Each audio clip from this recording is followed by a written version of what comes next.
most famous physical therapist on the internet. There we go. Yeah. Now we're talking. Why, Bob? Mike's taking the energy out of the room here. He's not starting it. Oh, he's throwing. Hi, folks. I'm Bob Shaw, physical therapist. Brad Heineck, physical therapist. Together we are the most famous physical therapists on the internet. In our opinion, of course, Bob. All right, Brad. This is why everyone, nobody excluded, should do lots of posture squats. Posture squats. Yep, that's my new terminology that I just came up with. I think I like it. By the way, if you're new to our channel, please take a second to subscribe to us. We provide videos how to stay healthy, fit, pain-free, and we upload every day. Also, go over to bobandbrad.com because we're always giving something away. Right now, we're giving away the vibrating foam roller. This is a great foam roller for getting some of that muscle pliability and stretching out. So we're giving away a couple of those. You can also go find it on Facebook. If you want a short version of us, go to Twitter or Instagram. We got 60 seconds of Bob and Brad every day. All right. The reason I think these posture squats are so important, this is probably the most important movement pattern one can learn. Because if you're trying to save your back, you want to make sure it's in a locked in position when you're doing any activity. Sure. So I don't care if you're bending over making the bed or if you're squatting to pick something off the floor. You want to have your back in that locked in position. Right. And it happens to be the athletic posture. If correct. If you're in football, basketball, I don't care where you are. Playing defense. Yep. I mean, it's all about the same posture. So the first, we're going to do this kind of in components here. Like the first thing we want to teach you is to keep the back straight and how to hinge the hip. Right. So, Ryan, all right, it came through. There we go.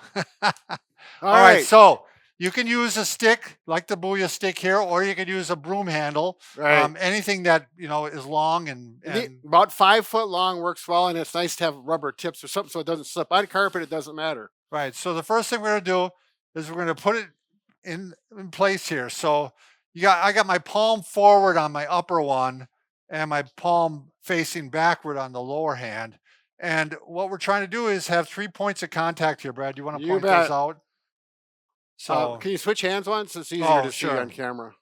I should learn that by now. And just rotate. There you go. Perfect. So here we got contact with the head in between the shoulder blades and then touching right here at the belt line or just below it at the sacrum. So if those 3 points are touching, there should be a little gap here and of course behind the neck. That puts your back in that neutral position, the strongest position, and keeps your hips where they need to be. I like to call it the locked-in position. The locked-in position. All the joints are locked in. Now, if you can't get back there, just do the best you can. So if you're a little forward, a little head forward, you get it as close as you can. Right. Now, Brad, you teach your patients some of these, right? I use this for a home exercise program for people with back problems. So I'm going to have the legs fairly wide because it's going to be a lot easier to squat that way. Right. And this is where you're keeping the back straight like it's in a cast. Like it can't move. And all the movement here really is occurring from the hips. So he's maintaining, that's with a stick. You need to maintain those contact points we mentioned. And right here, the hip is hinging. And there's a lot of work going on. It's a good exercise for the hips and the legs and quadriceps, hamstrings are all kicking in nicely. So the whole point of this doing it with the stick is to teach your back to stay straight. Right. Because this isn't the actual posture squat. This is just a prelim. It's a prelim to it, Get you some muscle memory. The other thing you might always point out right now, Brad, is what we're trying to do with the knees too. Sure. So the knees, we're trying to keep the knees behind the foot, the front of the foot. If you draw a plumb line or drop a plumb line. So the stick is that plumb line and your knee. Can you do it incorrectly once, Bob? There. That would be too far forward with the knee. You want to keep those joints safe, and that does that. Less stress on the knee. And also, in order to do that, you almost kind of got to lean back on your heels a little bit. Yep.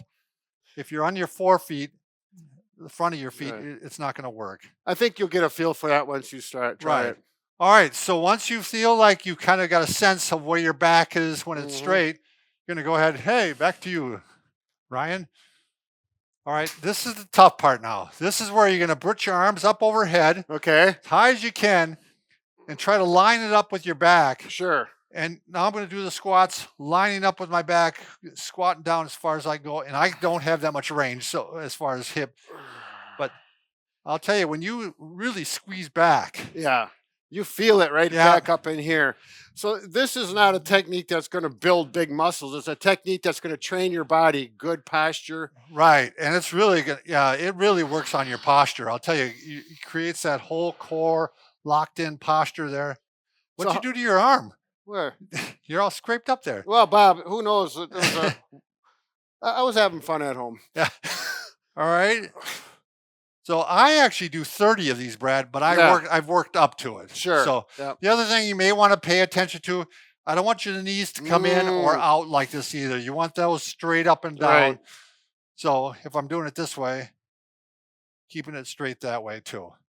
So this is something you really don't even have to put your workout clothes on. No. You could just do this out of bed in the morning once you've been up and around. You could do it at work. I wouldn't do it on the subway or anything like that, but no, that would probably draw attention to you. But the thing is though, how easy this then translates if I'm going to pick something off the ground. Right. I'm going to keep that back nice and straight. It's really good if you have back pain, if you can do this pain free, you can even do it then. But if you're trying to prevent back pain, this is really the way to go. Right. So the other thing is, I was going to mention, Brad, if you just have really bad shoulders and you can't go up, you could go like this and squeeze pull the arms back like this, the elbows back like this. That's a good point. So, all right. Anything else you want to add, Brad? No, Bob, I think that's an excellent base core exercise. Good for everyone, all ages and all levels. Yep. So remember, Brad and I can fix just about anything. Except for a broken heart. But we're working on it. There it is. You better believe it. All right.